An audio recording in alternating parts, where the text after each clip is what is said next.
Buongiorno da Sicilia 24, questi titoli di oggi. Il TAR di Palermo dà il via libera definitivo al nuovo polo pediatrico di eccellenza a Palermo, sbloccando un investimento da 100 milioni di euro. La struttura sorgerà accanto all'ospedale Cervello con 134 posti letto e tecnologie all'avanguardia. Catania, la comunità di Sant'Egidio chiede corridoi umanitari e ingressi regolari in Italia dopo l'ennesima strage di 70 migranti naufragati al largo della Libia. Nonostante il costo dei carburanti abbia subito un'ulteriore impennata, i siciliani non hanno rinunciato alla tradizionale gita della Pasquetta di ieri. Traffico in tilt sulle principali arterie dell'isola, Palermo meta turistica preferita in Sicilia. A San Leone, nell'Agrigentino, il mare avanza, l'associazione Mariamico lancia l'allarme, recinzioni e barriere cedono e la spiaggia si assottiglia.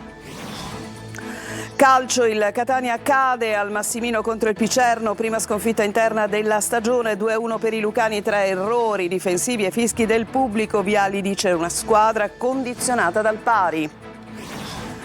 Serie B, il Palermo ha festeggiato la Pasqua con un 2-0 all'Avellino, rosanero quarti a 4 punti dalla Serie A diretta, pronti al duello decisivo contro il Frosinone.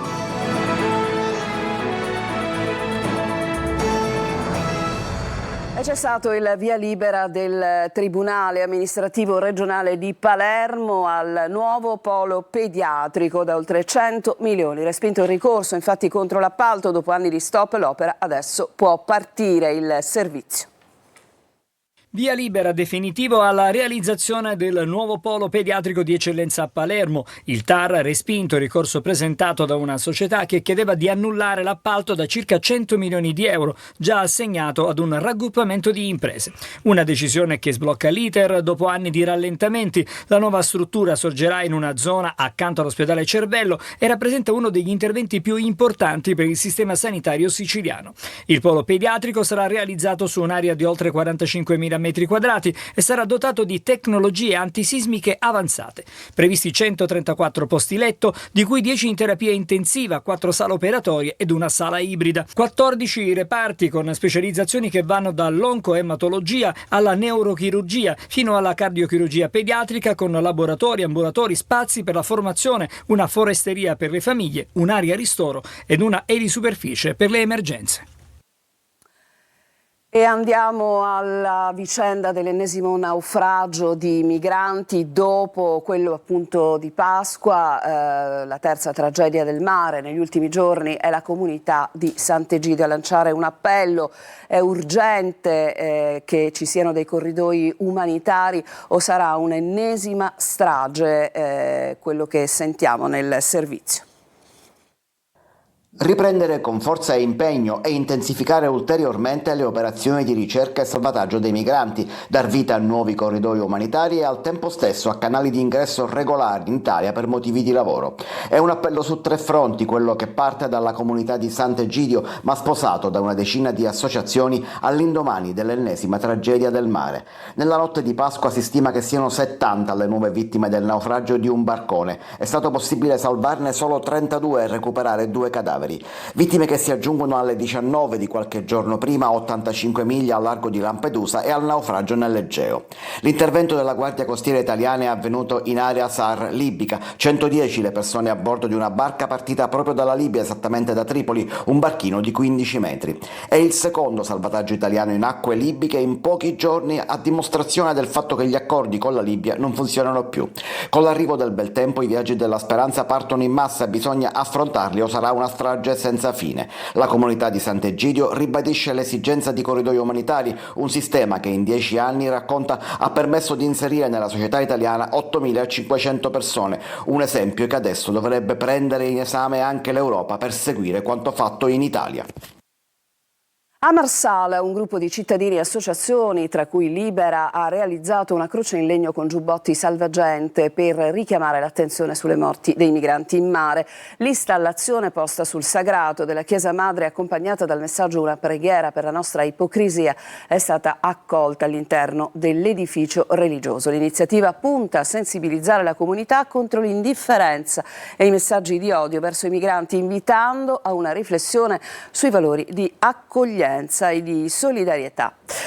Il prezzo dei carburanti è ancora alle stelle, ma nei giorni legati alle festività pasquali, in particolare alla Pasquetta di ieri, i siciliani non hanno rinunciato alla gita fuori porta. Nelle principali arterie dell'isola il traffico è stato in tilt, con un pensiero comunque ai consumi. Ma sentiamo il servizio di Francesco Aloi. Non se ne può più.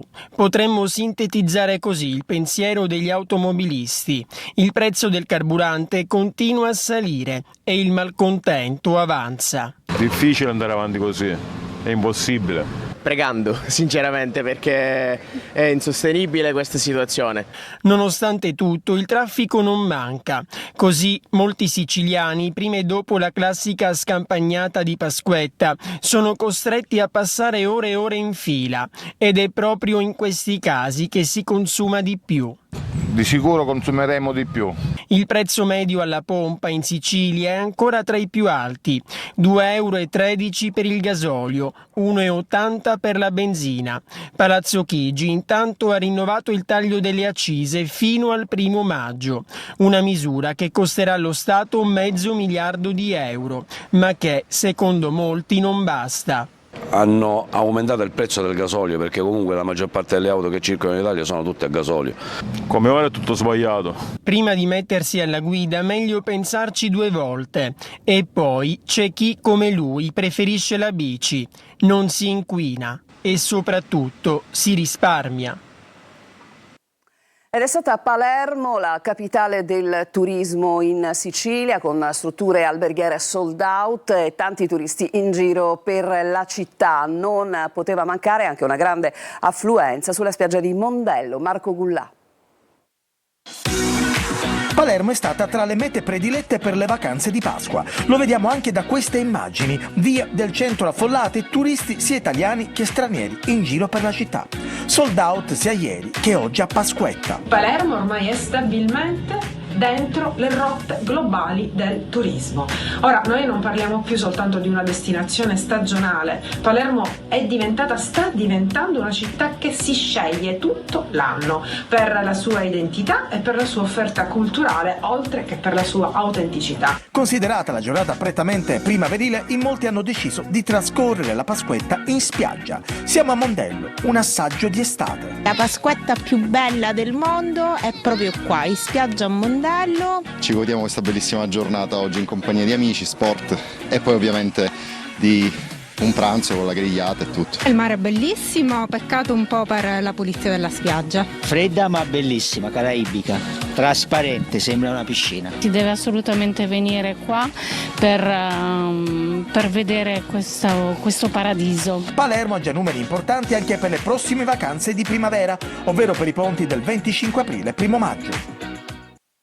A partire dalle prime ore notturne di oggi, martedì 7 aprile, in prosecuzione della mattinata della stessa giornata, hanno preso il via i lavori di rifacimento del manto stradale della sopraelevata carreggiata nord dell'asse dei servizi. Gli interventi interesseranno in particolare il tratto compreso tra la rotatoria del Faro Biscari in direzione aeroporto per una estensione superiore a 1 chilometro. Le attività si svolgeranno in continuità tra le ore notturne e quelle mattutine, ma comunque per più giorni consecutivi. Ci fermiamo, c'è una pausa, torniamo tra poco.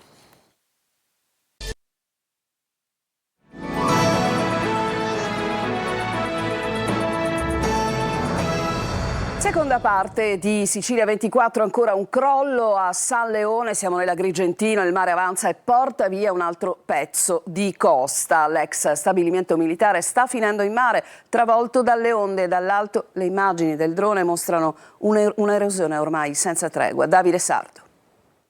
Ancora un crollo, ancora un pezzo di costa che scompare. A San Leone il mare avanza senza tregua e colpisce ancora con forza. Le immagini dall'alto, riprese con il drone, evidenziano in modo chiaro l'erosione. La linea di costa arretra, la spiaggia si assottiglia e le strutture diventano sempre più vulnerabili. A cedere è stata la recinzione dell'ex stabilimento militare, travolta dalle onde e finita in acqua insieme alla barriera di protezione, ai ferri e ai blocchi di tufo che delimitavano l'area. Una scena che testimonia ancora una volta la fragilità di un litorale sempre più esposto. A lanciare l'allarme è l'associazione ambientalista Mare Amico, che parla apertamente di emergenza. Negli ultimi mesi il mare ha eroso metri di spiaggia, mettendo sotto pressione strutture e infrastrutture lungo uno dei tratti più frequentati della costa agrigentina. Il crollo della barriera segna un nuovo passo indietro nella difesa del territorio. Senza interventi concreti, il rischio è che le mareggiate continuino a colpire con maggiore intensità, cancellando altri tratti di costa. E l'avvertimento è chiaro: un altro disastro, denuncia Mare Amico. Il mare non si ferma e San Leone continua a pagare il prezzo di un fenomeno sempre più evidente anno dopo anno. Una rete scolastica per l'intelligenza artificiale, parte il progetto che raccoglie già 200 istituti scolastici dell'isola e che vede Google Educational pronta a investire risorse e competenze. Orazio Longo. Da insidia ad alleato, con questo spirito è stata presentata la rete IA, che sta per Intelligenza Artificiale Sicilia, con l'adesione di oltre 200 scuole dell'isola. Si ispira al modello della rete bresciana fondata da Alessandro Di Maria e punta a diventare un polo nazionale su cui la stessa Google è pronta a investire, come ha spiegato Marco Berardinelli, direttore educational di Google Italia. Il concetto di rete è un concetto fondamentale, molto importante, proprio perché le scuole riescono ad aggregarsi e ad accedere all'intelligenza artificiale, come in questo caso, e quindi a fruire l'intelligenza artificiale che, come sapete, porta dei benefici incredibili sia per i docenti sia per gli studenti. Scuola capofila all'Istituto Superiore Fazello di Sciacca. Le singole scuole nell'affrontare questo problema si troverebbero con poche risorse, poco supporto, e allora ho pensato allo strumento della rete che è previsto dalle normative nazionali per fare in modo di fare una massa critica che possa supportare ad aiutare i singoli dirigenti scolastici su tante sfide che l'intelligenza artificiale comporta. Un progetto dal respiro triennale presentato a Catania alla scuola Marconi. L'intelligenza artificiale oggi più che mai rappresenta una sfida alla quale non è possibile tra virgolette sfuggire nel senso buono, però è anche fondamentale che una scuola, proprio per il senso di responsabilità del ruolo che ha, quello che abitui gli studenti a utilizzare l'intelligenza artificiale facendone uno strumento di supporto piuttosto che un sostituto dell'intelligenza umana. La Regione interverrà con risorse proprie, ha detto l'assessore regionale all'istruzione Turano, per supportare quegli istituti che dovessero rimanere fuori dai finanziamenti ministeriali, garantendo a tutti l'accesso a software e competenze formative. Adesso ci fermiamo ancora, c'è un'altra pausa e poi un'ampia pagina dedicata al calcio, alla sconfitta, la prima in casa del Catania. Cominceremo da lì.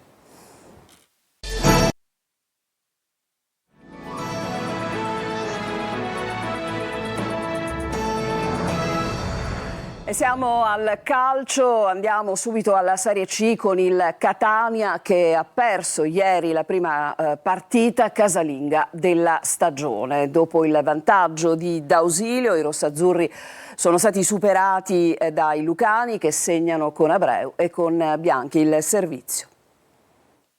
Il fortino non c'è più, il Catania incappa nella prima sconfitta interna della stagione e subisce il terzo gol al Massimino in 2 partite. Il Picerno fa il colpaccio e rende magro il rollino di marcia di Viali dopo 3 gare. Una vittoria, un pari e una sconfitta. I rossazzurri ripartono anche in alcune scelte dai 3 punti del Francioni e provano a replicare anche lo stesso gol. Miceli lancia per Bruzzaniti che salta a Gemignani e tira trovando la risposta in angolo di Marcone. Al quarto d'ora arriva il vantaggio, Lunetta conquista palla dopo un errore di Del Fabbro, poi smista in mezzo dove arriva D'Ausilio che spiazza Marcone, 1-0 e quarto gol per l'ex Avellino. I rossazzurri nei primi minuti disegnano anche buone trame. Il Picerno però punisce gli etnei inclini agli errori dietro. Miceli fa scappare Pugliese, cross e colpo di testa di Abreu che anticipa Carnielutti e sigla il 10° centro stagionale. Il Catania subisce il colpo e i lucani vanno in vantaggio. Punizione dal limite di Franco che costringe Dini alla respinta. Sulla ribattuta però i difensori si fanno sorprendere un'altra volta. Bianchi di sinistro manda in rete. Nella ripresa non arrivano evidenti occasioni fino al 60° quando il cross di Bruzzaniti e la rifinitura di Lunetta aprono la strada alla conclusione di Casasola che supera il portiere ma trova la deviazione quasi sulla linea di Bellodi. Guaini, che ha fatto il suo ingresso in campo a metà ripresa, imbecca Casasola che serve Jimenez, dribbling e tiro sulla deviazione di Marcone. La palla carambola su Corbari e va fuori. Finisce così con i fischi del Massimino. Nel giorno della matematica promozione del Benevento il Catania vede riavvicinarsi il Cosenza. Il passo indietro non è solo nel risultato. In generale gli etnei hanno assimilato qualcosa nel gioco offensivo, ma non segnano come vorrebbero e rischiano in difesa. Dati che insieme ad un calo mentale visto oggi dopo l'1-2 del Picerno preoccupano nella corsa alla conferma del secondo posto e in vista dei playoff. E dopo la partita il commento dell'allenatore del Catania al microfono di Marco Carli. È chiaro che il risultato è negativo, volevamo al contrario fare una gran partita, cercare di fare una vittoria davanti ai nostri tifosi, quindi questo sicuramente sporca un pochino l'analisi a caldo, anche la mia chiaramente, perché dà fastidio perdere una partita casalinga davanti al nostro pubblico. Razionalmente devo dirti che forse per quanto riguarda lo sviluppo, la costruzione del gioco, probabilmente è la migliore partita che abbiamo fatto, parlo soprattutto del primo tempo. La squadra oggi si è fatta un po' condizionare dopo il pari. Sono venuto qui per cercare di costruire qualcosa di diverso, per arrivare agli spareggi con grande convinzione, grande qualità. I ragazzi stanno lavorando molto bene, quindi sono assolutamente soddisfatto del lavoro che stiamo facendo. È chiaro che il risultato rompe le scatole, cioè non bisogna essere logici nelle analisi, ma chiaramente abbiamo le idee molto chiare per quanto riguarda il futuro. Ci spostiamo adesso alla Serie B, vittoria casalinga nel giorno di Pasqua per il Palermo che ha battuto l'Avellino, lo ricordiamo, 2-0 e rimane in scia promozione, ma ci dice tutto Marco Gullà. Dentro l'uovo 3 punti e la speranza di poter inseguire ancora il sogno della promozione diretta. Il Palermo al Barbera fa felici i tifosi nel giorno di Pasqua, 2-0 all'Avellino e Rosanero che rispondono alla vittoria del Frosinone sul Padova. La Serie A, senza passare dai playoff, dista 4 punti, ma il Palermo venerdì avrà l'occasione di poter accorciare, visto che ci sarà lo scontro diretto a Frosinone. Siciliani che ieri hanno comunque gestito al meglio le forze, l'Avellino è stato avvisato subito delle intenzioni rosanero con il gol di Palumbo in ripartenza letale. Con questo tiro a giro è 1-0. La gara è in discesa, ma la squadra di Inzaghi ha difficoltà nel creare altre occasioni degne di nota. Izzo però complica i piani della sua squadra facendosi espellere, doppio giallo. Il Palermo riprende il timone e nel finale di tempo sfiora la rete del 2-0 con Poyampalo che non arriva per un soffio. Ripresa, copione che non cambia, si fa male Joronen, al suo posto entra Gomis. Le condizioni del finlandese saranno da valutare nei prossimi giorni. Segna Ledu Aron, ma il gol viene annullato per fuorigioco. Il VAR conferma dopo 2 minuti. All'83esimo raddoppio rosanero, azione da manuale della banda di Inzaghi, Poyampalo fa assist per Anocchia che mette in porta. 2-0, gara chiusa e altri 3 punti d'oro per i siciliani, sempre quarti in classifica ma speranzosi di poter accorciare verso le prime della classe. Ci tenevamo a ripartire bene davanti al nostro pubblico, sapevamo che oggi c'erano quasi 30.000 persone, per cui li ringraziamo. Penso che li abbiamo fatto passare una bella Pasqua a loro, al presidente Mattarella. Sono contento per la società e per questi giocatori che comunque nelle ultime partite in casa diamo con una continuità incredibile ai nostri risultati e questo è il passo giusto, ecco. Non ci sono altri aggiornamenti, dunque il nostro telegiornale per questa edizione finisce qui. Io vi ringrazio per averci seguito e vi ricordo il prossimo appuntamento con Sicilia 24 alle 14. Vi lascio adesso in compagnia di Luca Ciliberti per la rassegna stampa.